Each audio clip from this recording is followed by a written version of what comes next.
Welcome to the Let Me Bend Your Ear podcast. My name is Frank. I'm the host of the show, and thank you for joining me. This is a movie podcast where I discuss and review movies, new and old. And if you followed movie news this week, you understand that the Academy Awards nominations were announced this week, and I'm going to be reviewing one of the Oscar-nominated films for Best Picture, Nightmare Alley, directed by Guillermo Del Toro.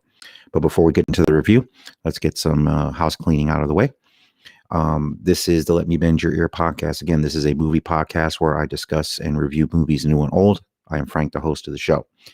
If you are listening on a podcasting app, the show is available on Spotify, Google Podcast, Apple Podcasts, Stitcher, TuneIn, Castbox, Amazon Music, and Podbean. So if you listen on one of those apps, it's available there. Also, wherever you get your podcasts. I know it's unofficially available on other podcasting apps, so feel free to look there. You can also download episodes at your leisure. Every episode of this podcast is available on the website. I encourage you to check the website out. The website is letmebendyourear.com. Again, all the episodes are available there. And the last few episodes, I've started uploading the video version of this podcast. So you can catch it if you like the video format better. The following channels showing this show is going to be on the YouTube channel. That is Let Me Bend Your Ear podcast. The Facebook page, which is under Let Me Bend Your Ear. The Twitter page for the podcast is at bendyourearpod. So you can watch the show on any one of those applications at your leisure.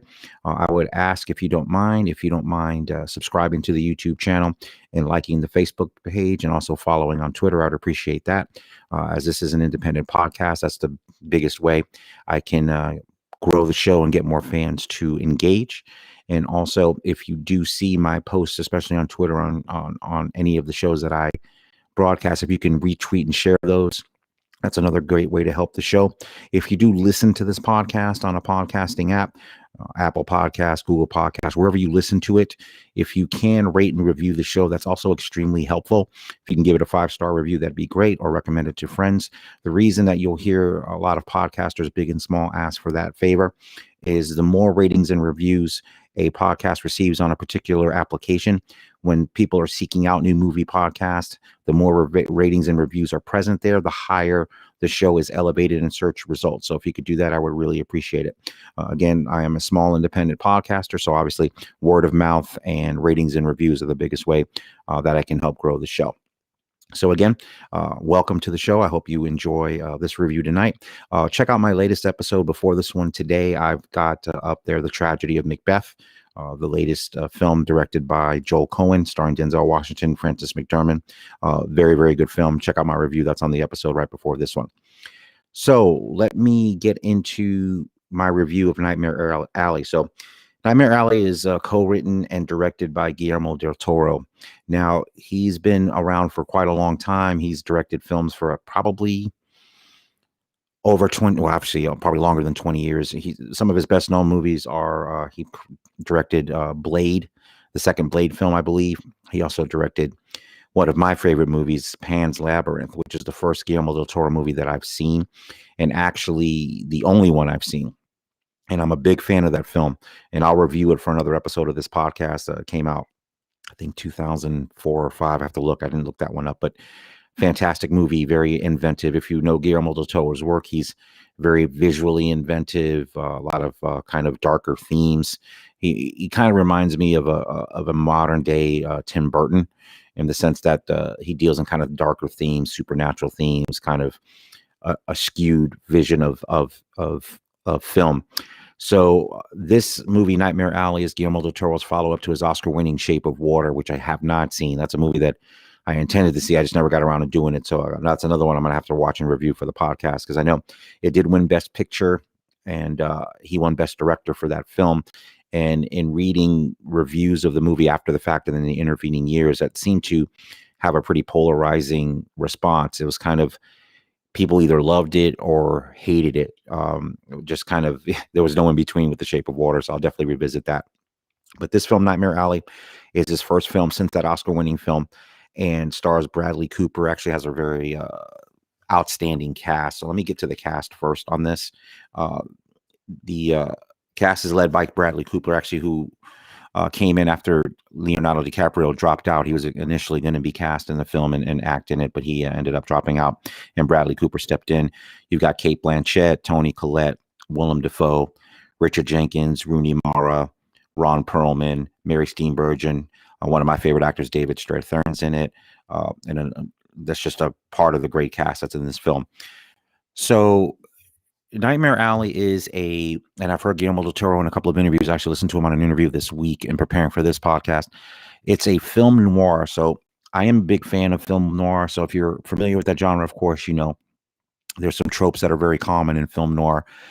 These movies are usually people that end up doing bad things, and every character pretty much in a film noir is not very redeemable. That's one of the greatest attributes of a film noir. So if you know some of the classic ones, I always go to Double Indemnity, which is one of my favorite ones with Barbara Stanwyck and Fred MacMurray. But there's a ton of them. Touch of Evil, the Orson Welles film, I consider a film noir. So that's a very popular subgenre of films that was popular, I think, in probably the 50s for the most part. So Guillermo del Toro was a big fan of film noir, and this is what Nightmare Alley is, and I'll get to more on that when I get into the review proper of the movie. But the movie is based on his screenplay that he co-wrote with Kim Morgan, is actually based on a book.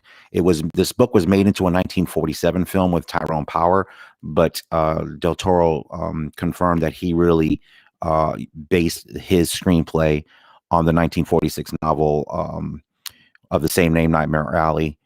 William Lindsay Gresham was the author of that novel, so he based his screenplay for this film on that novel. And it was funny because in the interview, Guillermo del Toro talks about the length, because his film is 2 hours and 30 minutes, and I'll get into the length in a minute, because when I talk about reviews, I'll bring up the length in relation to how I enjoyed the film and how that works, whether the length works for or against it, and I'll get into that in a moment with the review as well.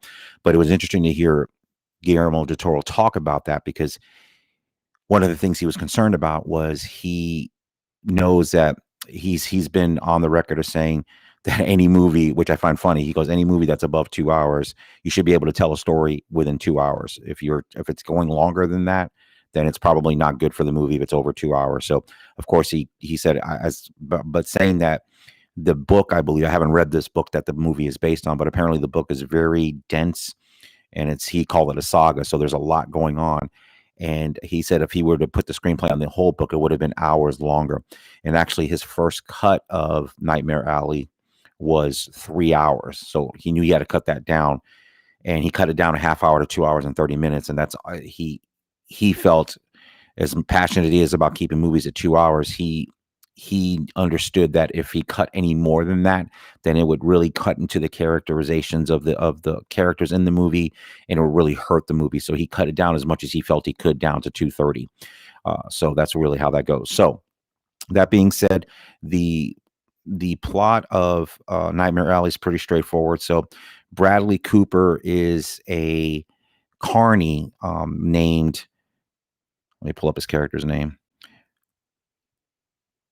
Stanton Carlisle. So at the beginning of Nightmare Alley, there is a scene where you see Stanton sitting in a room in kind of a very bare, poorly constructed house. It looks like just a house that someone with not a lot of income, a lot of means lives in. There's an old man in the bed, and there ends up being a fire in this house. So he's sitting next to the old man. It's apparent that the old man dies, and he's dragging the old man's body, burying it, and then burning the house down. So we're introduced to his character as someone with obviously a questionable past. And as the movie progresses, you start to find out who that person is, his relationship to that person, and how it kind of informs the rest of his characterization throughout the film. So the movie opens with that, and then he ends up joining a carnival. And at the carnival, he meets Xena the Seer, who does kind of a parlor trick with psychic powers. She does palm readings, things like that. So he ends up staying with her, and her husband Pete, played by David Strathairn, and he starts to learn. Stanton starts to learn the craft of. It's almost like a confidence game. So basically, what it is she does her tricks where she can predict people's wants and questions. And there's, of course, other people helping in the stage show of that at the carnival to basically con people into thinking that they can know what's going on, kind of know their future. And Stanton, of course, seems to have a natural ability. He's a good looking guy. He's charming. He knows how to speak. He knows how to kind of, like I said, as the best confidence men do, they gain your confidence to make you think that they're offering you something from beyond, some kind of powers of mentalism, if you want to call it. And as the movie progresses and he's learning more and more, Pete admonishes Stanton to not get in too much into the kind of the darker elements of mentalism, because it just only leads to bad things. And Pete has written this extensive book of how to do this con, basically. So basically, keywords to use, language to use. In this movie, one of my favorite things about Nightmare Alley is it really shows you kind of the importance of language and how these people perform these tricks, because it's almost basically a form of magic, in the sense that, magic is always, this is what's going on in this hand, but I want you to watch over here, but I'm really doing all the tricks over here that you can't see. So that's how they kind of, that misdirection. And then in this case, different than magic, it's really verbal cues, things that can lead you to make conclusions about people that, for the most part, based on history, is pretty much correct. So he's got a whole manual that Stanton wants to obtain and learn, even though Pete's telling him don't do that. So Stanford ends up getting this book by pretty nefarious means. I'll leave it at that. And also he meets another person that works at the carnival as well, and she's played by Rooney Mara. Her name is Molly. So Molly does a trick where she appears to be getting electrocuted, that she can have all these currents go through her. That's her kind of her carny trick. So Stanton meets Molly and kind of falls in love with her. And once Stanton learns the tricks of the trade from Pete and from Xena, he ends up leaving the carnival to do his own mentalism show with her acting as his assistant.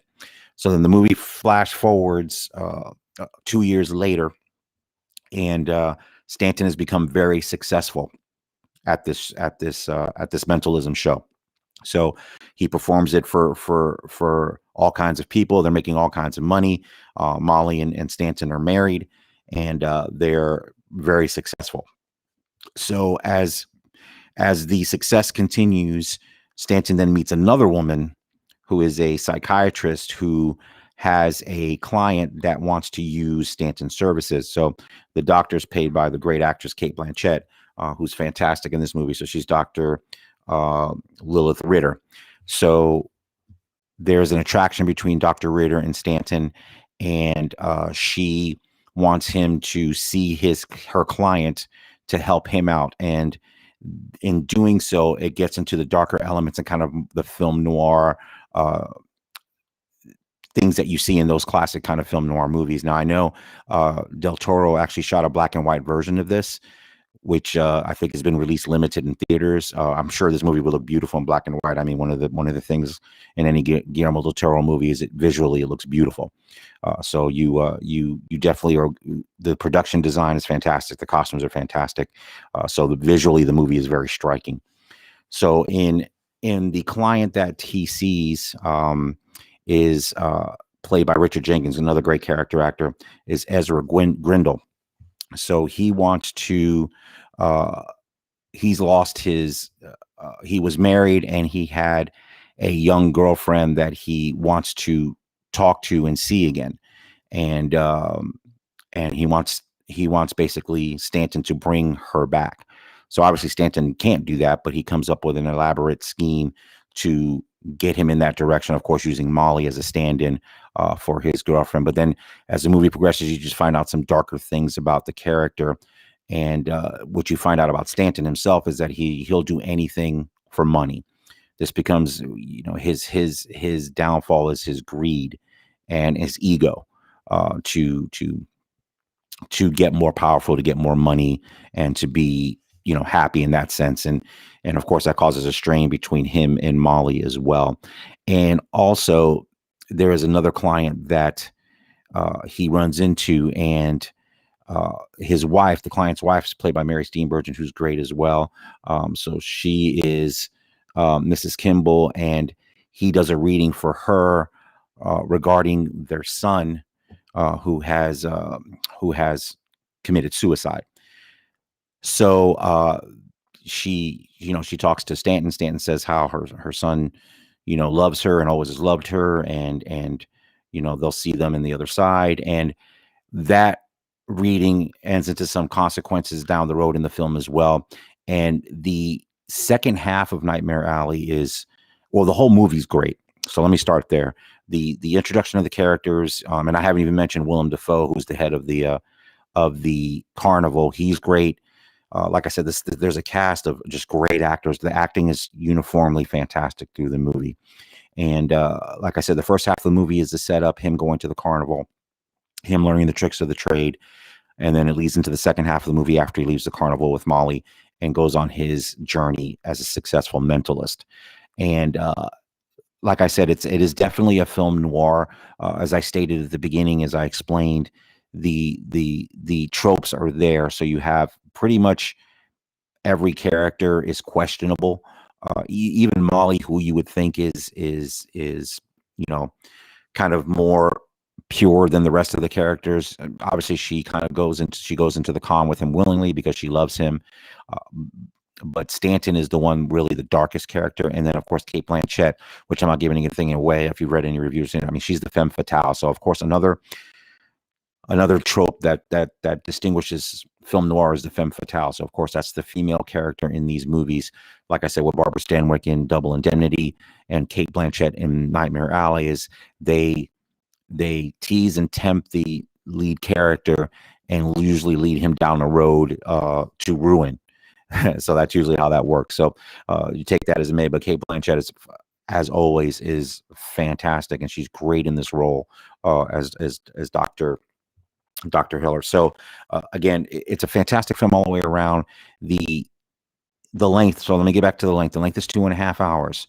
And if you've listened to this podcast on any regular occasion, you know that for me, and the trend of movies has been, they seem to get longer and longer, regardless of genre, whether it's a comic book movie, a drama, anything like that. They seem to get longer. So in this case, it didn't feel long at all. Actually, the movie flew by. The 2 hours and 30 minutes really flew by because, like I said, visually the picture is beautiful looking. The production design, the direction, the cinematography, all of it is just top notch, as you would expect from a Guillermo Del Toro film. So it's visually interesting, visually striking, and like I said, the acting is strong throughout the film. I mean, I liked it more than I thought I was going to like it. I didn't know what I was going to expect going into it, not knowing too much about the film before I went into it. But I thoroughly enjoyed it. It is thoroughly entertaining. And like I said, if you are a fan of film noir, even if you're not, it's just a well done film. And the fact that it was nominated for Best Picture, I think it's well deserved. It is one of the best movies I've seen this year, or I guess for last year. But it's a very entertaining film. And like I said, as it goes to its conclusion, and it barrels towards the end of the film, you just start to see the consequences of everything that he's done, and it's just, when everything kind of just comes to a head, it's really fantastic. So it's a film noir, it's a thriller. You want to know how it's going to end, and then the last scene of the movie is really good, and I'm not going to say anything about it, but it's almost a full circle moment, and I think it's a fitting end for that character. For Bradley Cooper's character. And again, Bradley Cooper's really good. I'm a fan of his work. He's good here. It's a role that he could see that he sunk his teeth into. He portrays the darkness of the character, the charm of the character, the everything about it that character needs to make this movie work. And again, I was a big fan of this movie. I really enjoyed it. Like I said, I enjoyed it more than I thought I was going to. I was really a big fan of it. I definitely would highly recommend it, and I definitely would watch it again. So again, that is Nightmare Alley, directed by Guillermo Del Toro. Like I said, with a great cast: Bradley Cooper, Cate Blanchett, Toni Collette, Willem Dafoe, Richard Jenkins, Rooney Mara, Ron Perlman, Mary Steenburgen, David Strathairn, and more, all of who are fantastic. So I highly recommend this film. I am going to give Nightmare Alley, directed by Guillermo Del Toro, 4.5 Van Goghs out of 5. So on my scale, that means it's a fantastic film. That means it's a film that I will see again, and it is a film that I highly recommend that you seek out. I know as of today, it's playing in theaters and it is streaming now on HBO Max. So if you have it, if you are unable to go to the theaters, I would highly recommend it if you have HBO Max to check it out. I'm sure this movie will look beautiful on a big screen. And like I said, it's visually striking. That's one of the best parts of this movie. It's fantastic. And the one thing I want to say as a side note, and I've said this on many previous reviews of movies, just overall in general, if the comic book movies, a lot of people criticize, and I'm a huge fan of the comic book movies. You can go back to my Spider-Man No Way Home review a couple episodes back. That's one of the best films I've seen. It's fantastic. But I do understand the concern of some cinephiles and some movie fans that are concerned about the dearth of dramas, specifically R-rated adult dramas that just tell original stories that are not either a sequel or IP or a comic book film or a tentpole film. And movies like Nightmare Alley are important in the sense that you should support them if it's something that you're interested in having be around. Because I definitely don't want a landscape of theater going where it's just comic book movies. Not that I don't love comic book movies, but I want the opportunity to see all types of films in a theater. Like I said, and this is not even a shot at streaming because, as I've said previously on this podcast, if you listen to me regularly, I'm a father with 2 small children. That takes up pretty much the majority of my time. Hence, I record this podcast when I can, usually late at night when the kids are sleeping. So I am not against streaming or bashing streaming, because actually streaming has been helpful for me, and specifically for 2 reasons. One, for this podcast, because I'm able to review a film like Nightmare Alley because I can watch it at home and provide the review, and the movie's playing in theater. So for me personally, it's helpful for this podcast. But secondly, as a movie fan, I don't even get to go to the theaters as much as I want to. So even if I wasn't doing this podcast, I still always love going to the movies. And I definitely don't get to go to the theater as much as I'd like to.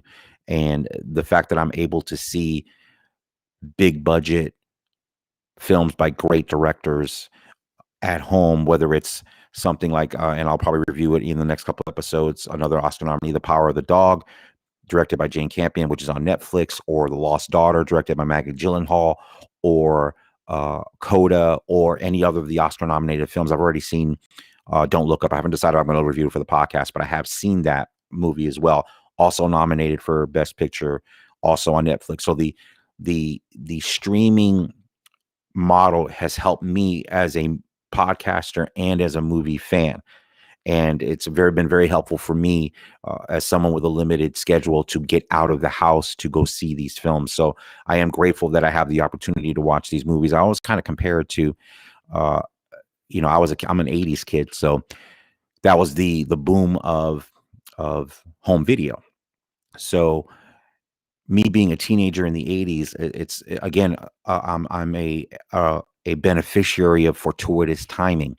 So you think of the 70s, the decade before I was a teenager, and there was no way to see classic films unless you caught them on television. That was the only way you could watch them, and they were edited or pan and scanned.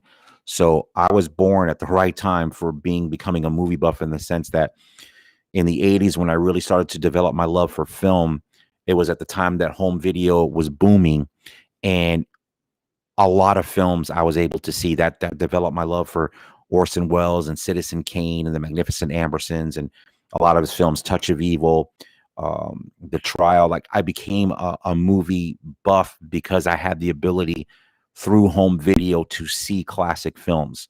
And I am forever grateful for that, and forever fortuitous that I was born at the right time.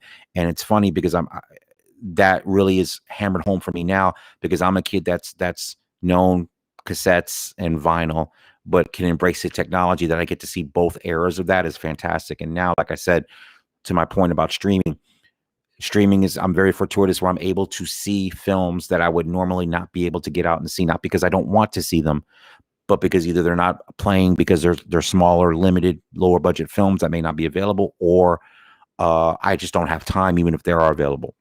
So I'm very grateful for that. But that all being said, the best movie going experience for me is always going to be the theater. And every chance I get to see a movie in the theater, I try to do it. And like I said, hopefully this year, as my kids get a little older, I'll have more time to go to more movies, because that's a goal that I want. And as we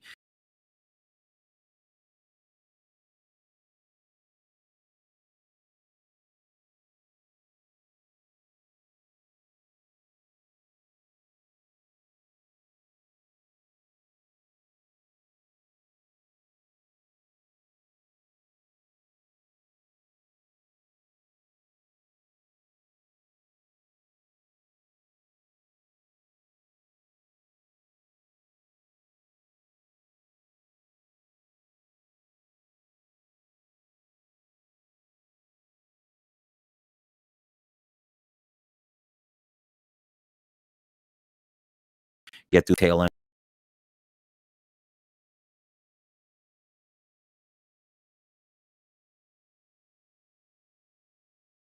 so you can check it out on any one of those podcasting apps. And you can also download any episodes you want from the show's website. I really encourage you to go there. The website is letmebendyyourear.com. And also see the show on YouTube, on Facebook. The Facebook channel is Let Me Bend Your Ear. The YouTube channel is Let Me Bend Your Ear Podcast. And you can also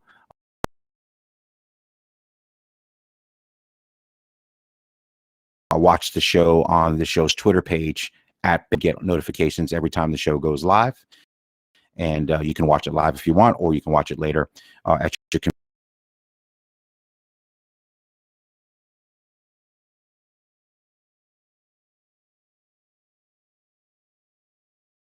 convenience on the YouTube channel, on Twitter or.com.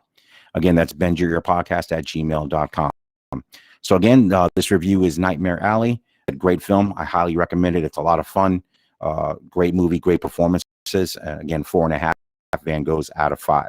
So I will be seeing soon, reviewing the film. I think I'm going to do Power of the Dog next, which that's another Oscar-nominated film. That should be the next review. If not, it'll be something different. But that's my plan. So I'm going to watch it and review it and get it up here for you to enjoy. So again, feel free to email the show. And again, if you like what you hear, please recommend it to a friend if they're looking for a new movie podcast. And more specifically, if you can share my posts on social media, that'll be extremely helpful. And if you can really rate and review the show on whatever podcasting app you listen to. Again, 5-star review would be fantastic. Again, the more ratings and reviews this show can get, the higher it will be in search results. And that'll be extremely helpful. I use an app called Good Pods where I listen to my podcast on, the ones that I like. And I got a nice email the other week saying that I was in rank number 33 in a certain genre. So that was kind of cool to see that people were listening to it and I was ranked. So that was kind of a cool thing to see. So I definitely appreciate those that are listening to the show that have been regular listeners. I want to thank you, as I do in every episode. I really appreciate it. As I say in every episode, I love talking movies, and I would do it whether one person listened or 1,000 people listened or 1,000,000 people listened. I love doing the show. So the fact that you take the time to listen is fantastic, and I really appreciate that. And to those that are checking it out for the first time, I hope you like what you hear and you continue to be a listener. So again, I'm appreciative of any and all listeners, whether you listen to it all the time or you give it a shot and maybe it's not for you. I really appreciate you taking the time. I know 4 billion podcasts out there. So the fact that you took the time to listen to mine, believe me, I don't take that for granted. And I really want you to know that it's appreciated. So again, I'm going to wrap up the show here. Thank you for listening. I hope everybody has a fantastic weekend, and I'll have a new episode out very soon. Take care.